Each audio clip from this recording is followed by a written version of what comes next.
पुण्यातील येरवड्यामधील प्रादेशिक मनोरुग्णालय जे आहे ते आशिया खंडातील सर्वात मोठं प्रादेशिक मनोरुग्णालय आहे।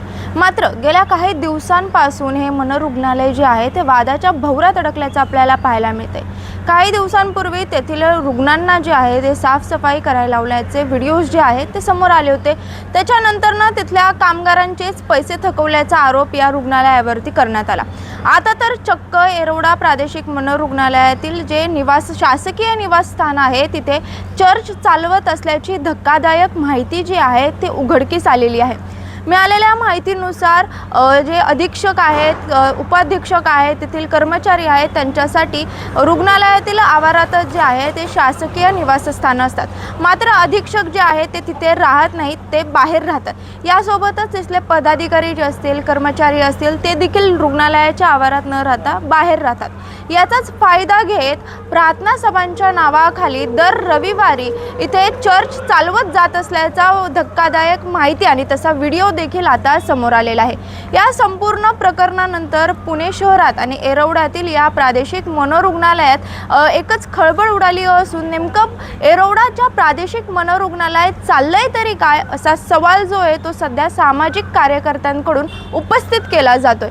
या संपूर्ण प्रकरणानंतर शासकीय संपत्तीचा असा अनधिकृत वापर करत जात असल्याने सामाजिक कार्यकर्त्यांकडून जो आहे तो संताप व्यक्त केला जातोय आणि याचनुसार आरोग्य मंत्रालयाने याची दखल घेत दोषींवर कठोरात कठोर कारवाई करावी अशी मागणी सध्या करण्यात येते।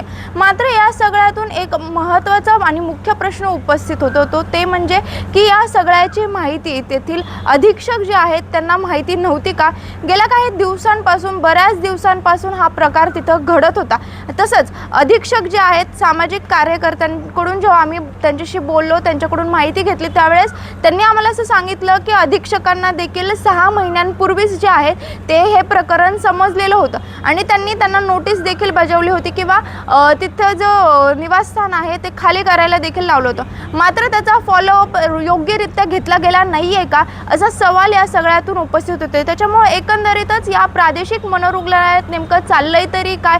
कधी रुग्णांचे हाल, कधी कामगारांचे हाल आणि आता तर शासकीय जे निवासस्थान आहे त्याचा अनधिकृतरित्या वापर होत असल्याचं आणि तिथे चर्च चालवत असल्याची धक्कादायक माहिती जी आहे ते समोर आलेली आहे। त्याच्यामुळे आता आरोग्य मंत्रालय या संपूर्ण प्रकरणाची गंभीर दखल कशा प्रकारे घेतं, दोषींवर कशा प्रकारे कारवाई केली जाते हे पाहणं आता।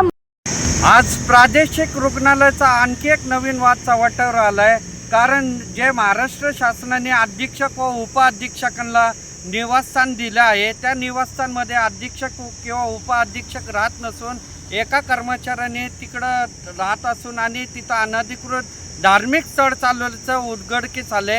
ही बाब आम्ही विश्रांतवाडी पोलीस स्टेशनला निर्देशित आणून दिल्यानंतर विश्रांतवाडी पोलीस स्टेशनने अधीक्षकांना नोटीस बजावली आणि त्या नोटीसला अनुषंगाने अधीक्षकाने तो बंगला रिकामा करून घेतला। पण हा वाद इथं थांबत नसून या संपूर्ण 138 एकराची जी जागा आहे प्रादेशिक मनोरुग्णालयाची याच्या सातबारावर अधीक्षकांचं नाव आहे आणि या सगळ्या गोष्टीला अधीक्षक जबाबदार असल्याने अधीक्षकवर तातडीने निलंबित करण्यात यावं। अन्यथा मी मिलिंद भाऊ एकबोटे व हिंदू रक्षक संघटना यांच्या माध्यमातून आंदोलन छेडण्यात येईल याची नोंद घ्यावी।